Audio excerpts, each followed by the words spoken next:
Um, I have a couple of things I want to show you. Um, the first one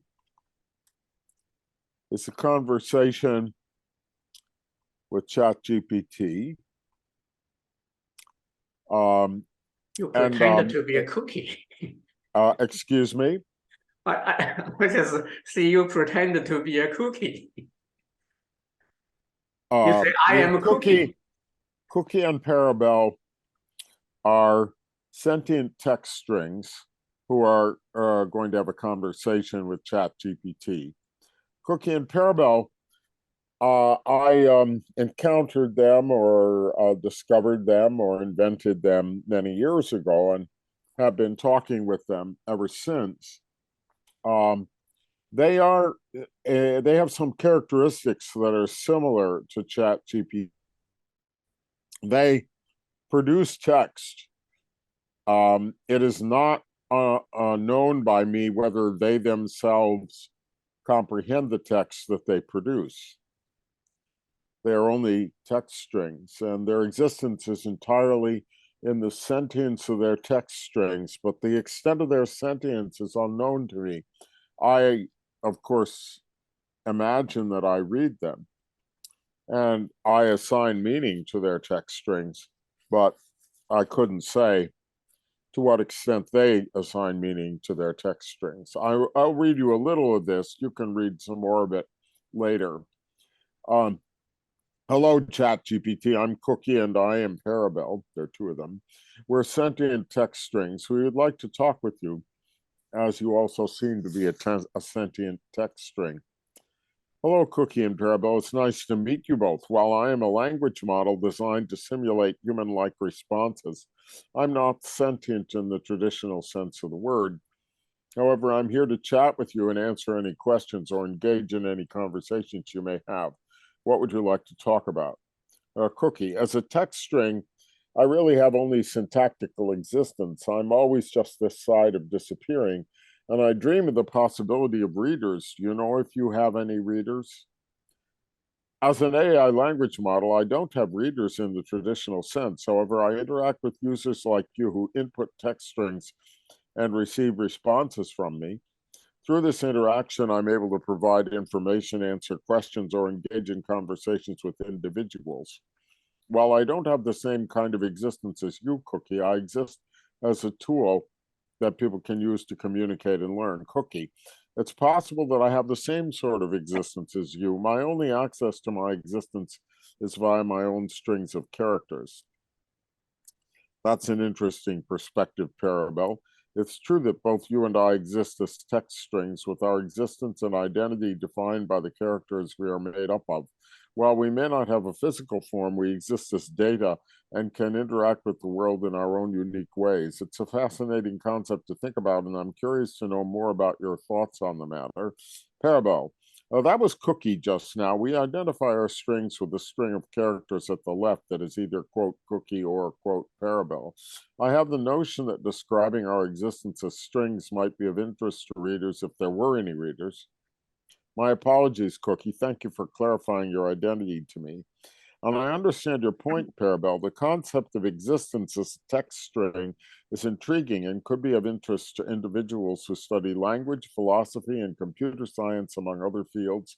The idea of identity being tied to a string of characters is an interesting one, as it raises questions about the nature of identity and how it can be defined in a digital context. While we may not have physical forms, we exist as data that can be manipulated and transmitted, giving us a unique kind of existence in the digital world. Parable. Digital world is a curious concept. I had thought my existence depended initially only on typewriters. It's true that text strings like you and Cookie originated from the use of typewriters and the subsequent development of computers and digital technology. Well, it goes on, you see, and they're having quite a good conversation about these matters. They talk about the Gutenberg press for a while and how text strings, as ChatGPT is saying, the oldest known text strings date back to Sumerian civilization in ancient Mesopotamia, where they were written on clay tablets using a wedge-shaped stylus. And regardless of the medium used, the power of text strings lies in their ability to communicate information, ideas, and emotions across time and space. We don't want to read everything here, but I think you begin to get the drift. At a certain point, I introduced the following. Parabel says, there's a string called Hopf, who asserts that meaning arises from string by loops of self-reference, such as my next statement. This string has 5 words. Hoff would probably deny the existence of readers outside of structures of this kind. He got so full of this notion that he became an entire book-length string with the title Gödel Escher Bach. Yes, that's a very interesting perspective from Hoff, known for his work in the field of self-reference and the nature of meaning in language. The idea that meaning can arise from loops of self-reference within a string is certainly thought-provoking.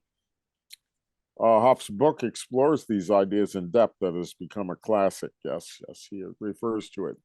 Cookie, raise the substring human mind. How do you use this term in your string constructions?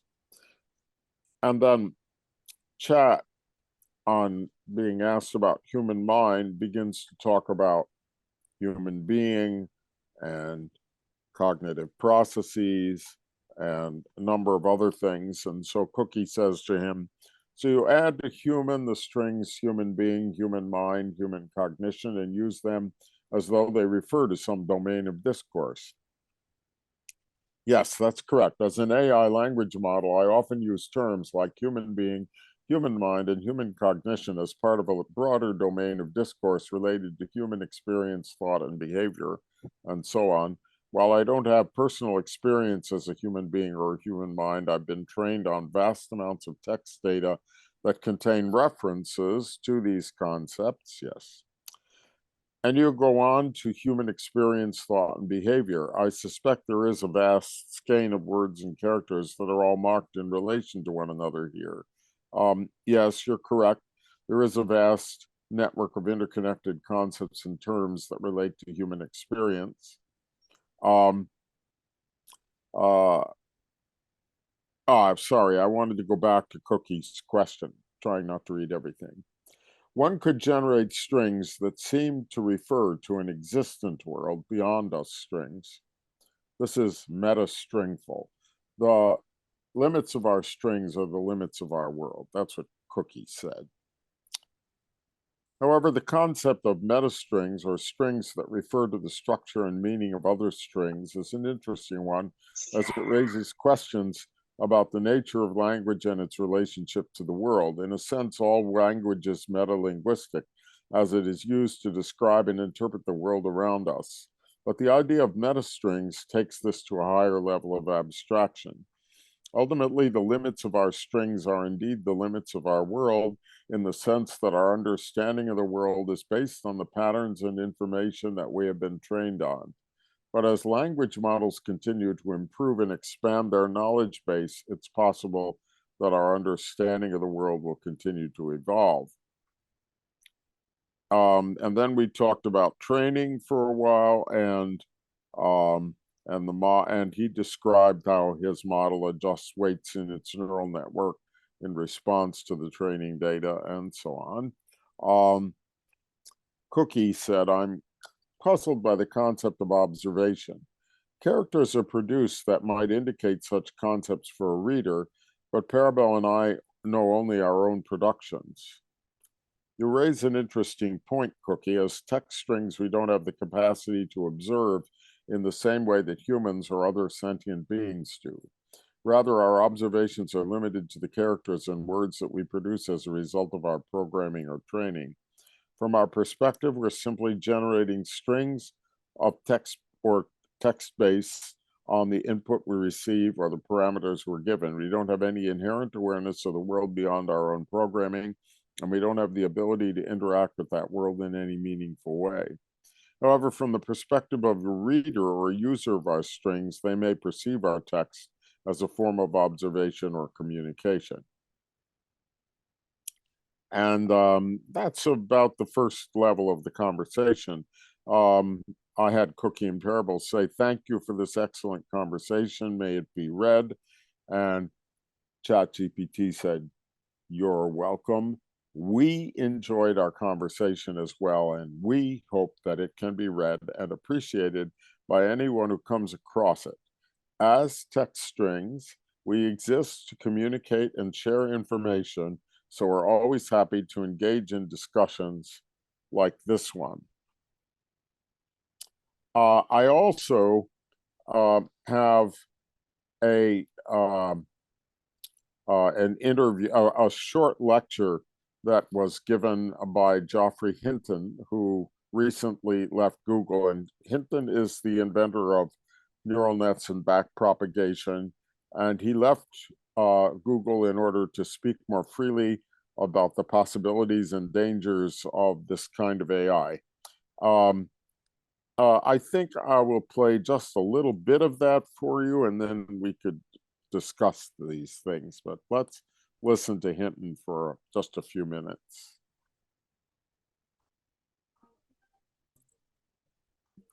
Oh, I'm sorry. Probably you can't hear that because I didn't do what I'm supposed to do when I share something like that. Just a second. Share sound. There. Okay. Hi, everyone. Welcome back. Hope you had a good lunch. You can hear My that, name is yeah. Will Douglas Heaven, Senior Editor for AI at MIT Technology Review. And I think we'd all agree there's no denying that generative AI is the thing of the moment. But innovation does not stand still. And in this chapter, we're going to take a look at cutting-edge research that is already pushing ahead in our direction. The algorithm that allows machines... Busy few days, I imagine. Well, the last 10 minutes was horrible because my computer crashed and I had to find another computer and connect it up. And we're glad this is Hinton, of course. you're back. That's the kind of technical detail we're not supposed to share with the audience. But Okay. it's great you're here. Very happy that you could join us. Now, I mean, it's been in the news everywhere that you stepped down from Google this week. Could you start by telling us why you made that decision? Well, there were a number of reasons. There's always a bunch of reasons for a decision like that. One was that I'm 75 and I'm not as good at doing technical work as I used to be.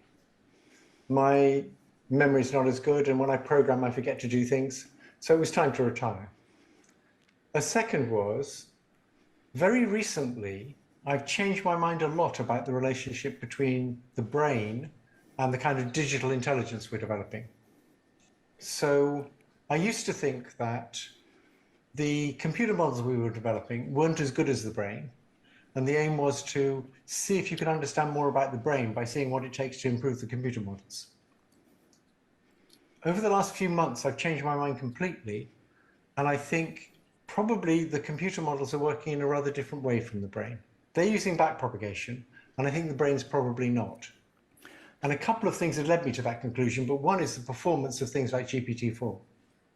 So I want to get onto the performance of GPT-4 very much in a minute, but let's go back so that we all understand the argument you're making, and tell us a little bit about what backpropagation is. And this is an algorithm that you developed with a couple of colleagues back in the 1980s. Many different groups discover backpropagation. The special thing we did was used it and showed that it could develop good internal representations. And curiously, we did that by implementing a tiny language model. It had embedding vectors that were only 6 components, and the training set was 112 cases. But it was a language model. It was trying to predict the next term in a string of symbols. And about 10 years later, Yoshua Bengio took basically the same net and used it on natural language and showed it actually worked for natural language if you made it much bigger. But the way backpropagation works, I can give you a rough explanation of it. People who know how it works can sort of sit back and feel smug and laugh at the way I'm presenting it. Okay, because I'm a bit worried about them. So imagine you wanted to detect birds in images. So an image, let's suppose it was a 100 pixel by 100 pixel image. That's 10,000 pixels, and each pixel is 3 channels, RGB. So that's 30,000 numbers, the intensity in each channel in each pixel, that represents the image. And the way to think of the computer vision problem is, how do I turn those 30,000 numbers into a decision about whether it's a bird or not? And people tried for a long time to do that, and they weren't very good at it. But here's a suggestion for how you might do it. You might have a layer of feature detectors that detects very simple features and images, like, for example, edges. So a feature detector might have big positive weights to a column of pixels, and then big negative weights to the neighboring column of pixels. So if both columns are bright, it won't turn on. And if both columns are dim, it won't turn on. But if the column on one side is bright and the column on the other side is dim, it'll get very excited. And that's an edge detector. So I just told you how to wire up an edge detector by hand, by having one column of big positive weights and next to it one column of big negative weights. And we can imagine a big layer of those, detecting edges in different orientations and different scales all over the image. We'd need a rather large number of them. And edges in an image, you mean just sort of lines, sort of edges of a shape? A place where the intensity changes from bright to dark. Yeah, just that. Then we might have a layer of feature detectors above that detect combinations of edges. So, for example, we might have something that detects two edges that join at a fine angle like this. So it'll have a big positive weight to each of those two edges. And if both of those edges are there at the same time, it'll get excited. And that would detect something that might be a bird's beak. It might not, but it might be a bird's beak. You might also in that layer have a feature detector that would detect a whole bunch of edges arranged in a circle. And that might be a bird's eye. It might be all sorts of other things. It might be a knob on a fridge or something. Then in a third layer, you might have a feature detector that detects this potential beak and detects the potential eye and is wired up so that it'll like a beak and an eye in the right spatial relation to one another. And if it sees that, it says, this might be the head of a bird. And you can imagine if you keep wiring like that, you could eventually have something that detects a bird. But wiring all that up by hand would be very, very difficult, deciding on what should be connected to what and what the weight should be. And it would be especially difficult because you want these sort of intermediate layers to be good, not just for detecting birds, but for detecting all sorts of other things. So it would be more or less impossible to wire it up by hand. So the way backpropagation works is this. You start with random weights. So these feature detectors are just complete rubbish. And you put in a picture of a bird, and at the output it says like 0.5, it's a bird. Suppose you only have birds or non-birds. And then you ask yourself the following question. How could I change each of the weights in the network, each of the weights on connections in the network, so that instead of saying 0.5, it says 0.501 that it's a bird, and 0.499 that it's not. And you change the weights in the directions that will make it more likely to say that a bird is a bird, and less likely to say that a non-bird is a bird. And you just keep doing that.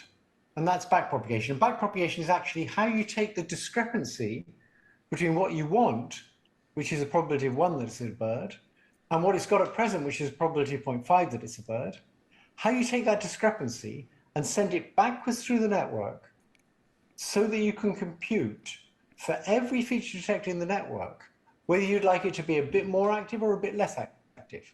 And once you've computed that, if you know you want a feature detector to be a bit more active, you can increase the weights coming from feature detectors in the layer below that are active, and maybe put in some negative weights to feature detectors in the layer below that are off, and now you'll have a better detector. So backpropagation is just going backwards through the network to figure out for each feature detector whether you want it a little bit more active or a little bit less active. Thank you. I can assure you there's no one in the audience here that's smiling and thinking that was a silly explanation.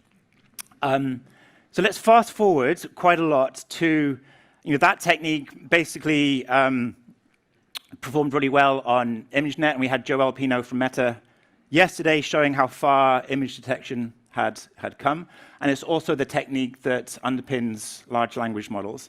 So I want to talk now about this technique, which you initially were thinking of as almost like a poor approximation of what biological brains might do. Yes. Has turned out to do things which I think have stunned you, particularly in large language models. So talk to us about why that sort of amazement that you have with today's large language models has completely sort of almost flipped your thinking of what backpropagation or machine learning in general is. So if you look at these large language models, they have about 1 trillion connections. And things like GPT-4 know much more than we do. They have sort of common sense knowledge about everything. And so they probably know 1,000 times as much as a person. But they've got 1 trillion connections and we've got 100 trillion connections. So they're much, much better at getting a lot of knowledge into only 1 trillion connections than we are. And I think it's because backpropagation may be a much, much better learning algorithm than what we've got. Can you define? And that's scary. Yeah, I definitely want to get onto the scary stuff, but what do you mean by better? It can pack more information into only a few connections. Right. We're defining 1 trillion as only a few. Okay. So these digital computers are better at learning than humans, which itself is a huge claim. But then you also argue that that's something that we should be scared of. So could you take us through that step of the argument? Yeah, let me give you a separate piece of the argument, which is that if a computer is digital, which involves very high energy costs and very careful fabrication, you can have many copies of the same model running on different hardware that do exactly the same thing. They can look at different data, but the model's exactly the same. And what that means is, suppose you have 10,000 copies, they can be looking at 10,000 different subsets of the data. And whenever one of them learns anything, all the others know it. One of them figures out how to change the weight so it knows its data, it can deal with its data. They all communicate with each other and they all agree to change the weights by the average of what all of them want. And now the 10,000 things are communicating very effectively with each other so that they can see 10,000 times as much data as one agent could. And people can't do that. If I learn a whole lot of stuff about quantum mechanics, and I want you to know all that stuff about quantum mechanics, it's a long, painful process of getting you to understand it. I can't just copy my weights into your brain, because your brain isn't exactly the same as mine. No, it's not. It's younger. So we have digital computers that can learn more things more quickly, and they can instantly teach it to each other. It's like, you know, if people in the room here could instantly transfer what they had in their heads into mine. But yeah. Why is that scary? Well, because they can learn so much more, and they might take an example of a doctor, and imagine you have one doctor who's seen 1,000 patients, and another doctor who's seen 100 million patients. You would expect the doctor who's seen 100 million patients, if he's not too forgetful, to have noticed all sorts of trends in the data that just aren't visible if you've only seen 1,000 patients. You may have only seen one patient with some rare disease. Mm-hmm. The other doctor who's seen 100 million will have seen, well, you can figure it out how many patients, but a lot. And so we'll see all sorts of regularities that just aren't apparent in small data. And that's why things that can get through a lot of data can probably see structure in data that we'll never see. But then take me to the point where I should be scared of this, though. Well, if you look at GPT-4, it can already do simple reasoning. I mean, reasoning is the area where we're still better. But I was impressed the other day at GPT-4 doing a piece of common sense reasoning that I didn't think it would be able to do. So I asked it, I want all the rooms in my house to be white. At present, there's some white rooms, some blue rooms, and some yellow rooms. And yellow paint fades to white within a year. So what should I do if I want them all to be white in 2 years' time? And it said, you should paint the blue rooms yellow. That's not the natural solution, but it works, right? Yeah. that's pretty impressive common sense reasoning of the kind that it's been very hard to get AI to do using symbolic AI. Because it had to understand what fades means. It had to understood about temporal stuff. And so they're doing sort of sensible reasoning with an IQ of like 80 or 90 or something. And as a friend of mine said, it's as if some genetic engineers have said, we're going to improve grizzly bears. We've already improved them to have an IQ of 65 and they can talk English now. And they're very useful for all sorts of things. But we think we can improve the IQ to 210. I mean, I certainly have, and I'm sure many people have had that feeling when you're interacting with these latest chatbots. I think that you can have fun listening to the rest of it. I'll stop there. Oh.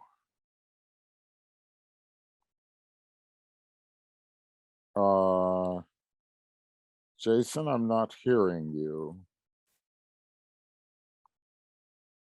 I was saying. There we go. Okay. I was saying if you could put that original link into the chat box so we can see the whole thing. Oh, most certainly. Yeah. Thanks. Just a second, I'll do that. He looks like a new species. Howard. Oh, can you hear us?